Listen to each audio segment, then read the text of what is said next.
A Course in Miracles Workbook, Lesson 159. I give the miracles I have received. No one can give what he has not received. To give a thing requires first you have it in your own possession. Here the laws of heaven and the world agree, but here they also separate. The world believes that to possess a thing, it must be kept. Salvation teaches otherwise. To give is how to recognize you have received. It is the proof that what you have is yours.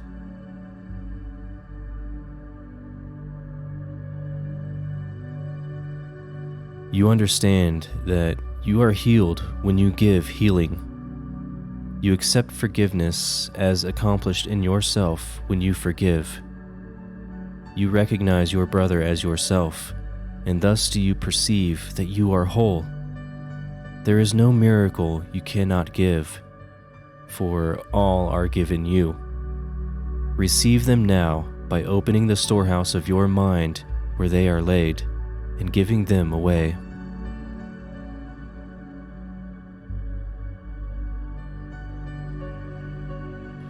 Christ's vision is a miracle. It comes from far beyond itself, for it reflects eternal love and the rebirth of love which never dies, but has been kept obscure. Christ's vision pictures heaven, for it sees a world so like to heaven that what God created perfect can be mirrored there. The darkened glass the world presents can show but twisted images and broken parts. The real world pictures heaven's innocence.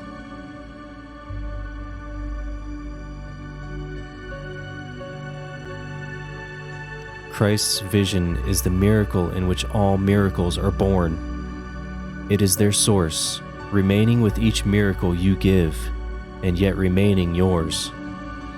It is the bond by which the giver and receiver are united in extension here on earth, as they are one in heaven. Christ beholds no sin in anyone, and in his sight the sinless are as one. Their holiness was given by his Father and himself.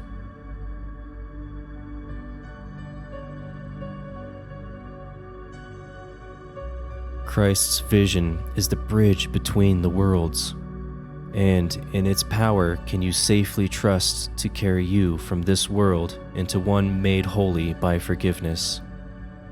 Things which seem quite solid here are merely shadows there, transparent, faintly seen, at times forgot, and never able to obscure the light that shines beyond them.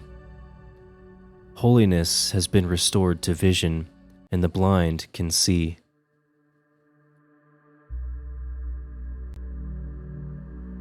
This is the Holy Spirit's single gift, the treasure house to which you can appeal with perfect certainty for all the things that can contribute to your happiness. All are laid here already.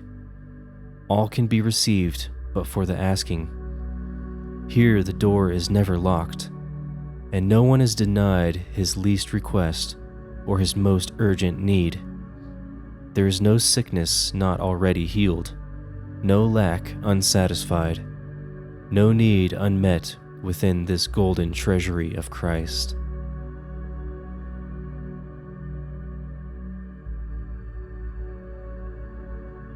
Here does the world remember what was lost when it was made. For here it is repaired, made new again, but in a different light. What was to be the home of sin becomes the center of redemption and the hearth of mercy, where the suffering are healed and welcome. No one will be turned away from this new home, where his salvation waits. No one is stranger to him. No one asks for anything of him except the gift of his acceptance of his welcoming.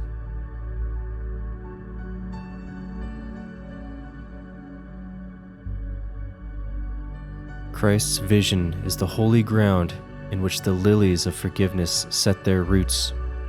This is their home, They can be brought from here back to the world, but they can never grow in its unnourishing and shallow soil. They need the light and warmth and kindly care Christ's charity provides. They need the love with which He looks on them, and they become His messengers who give as they received.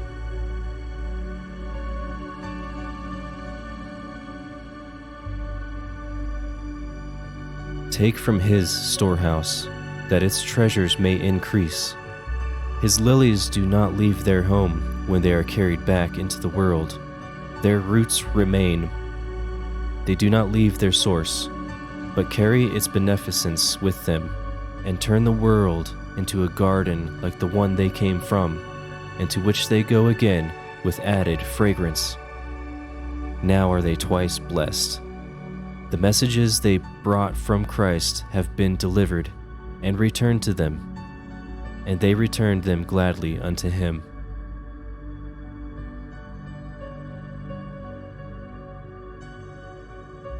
Behold, the store of miracles set out for you to give. Are you not worth the gift when God appointed it be given you? Judge not God's Son, but follow in the way He has established. Christ has dreamed the dream of a forgiven world. It is His gift, whereby a sweet transition can be made from death to life, from hopelessness to hope. Let us an instant dream with Him. His dream awakens us to truth. His vision gives the means for a return to our unlost and everlasting sanctity in God.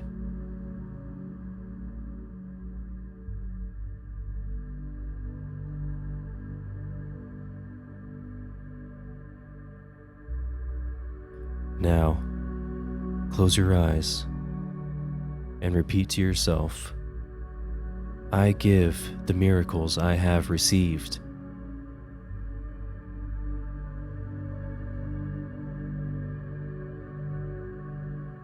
Let us take a moment and dream with Christ. His dream awakens us to truth. His vision gives the means for a return to our unlost and everlasting sanctity in God.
Okay. This concludes lesson 159.